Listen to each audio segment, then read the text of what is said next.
হুট করেই তোমায় জিজ্ঞেস করলাম, রাগ করলা? তুমি একটু হাসলে। কোনো শব্দ ছিল না সেই হাসিতে, শুধু ছিল এক মহাসমুদ্র নীরবতা।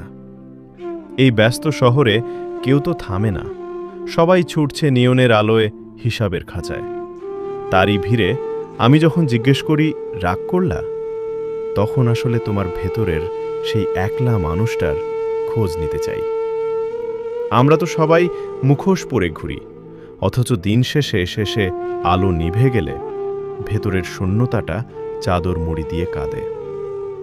এই পৃথিবীতে আমরা সবাই তো খুঁজে ফিরি এমন একটা নিঃশর্ত আশ্রয়, যা আমাদের ভাঙাচোরা সত্তাটাকেই ভালোবাসবে।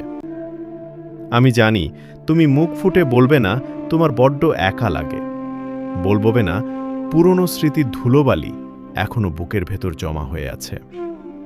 তুমি ভাবছ আমি বড্ড বেশি বুঝে ফেলি, কথা ঠিক না বেঠিক। মানুষ তো রাগ তার ওপরই করে যাকে সে নিজের চেয়েও বেশি ভালোবাসে। যার সাথে আত্মার টান নেই তার ওপর তো অভিমানও করা যায় না।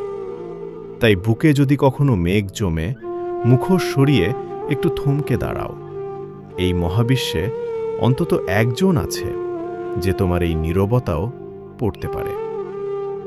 সব ছেড়ে আজ তবে বলো না, সত্যিই কি খুব রাগ করলা, নাকি এতক্ষণে একটু শান্ত হলো তোমার ওই অস্থির মন?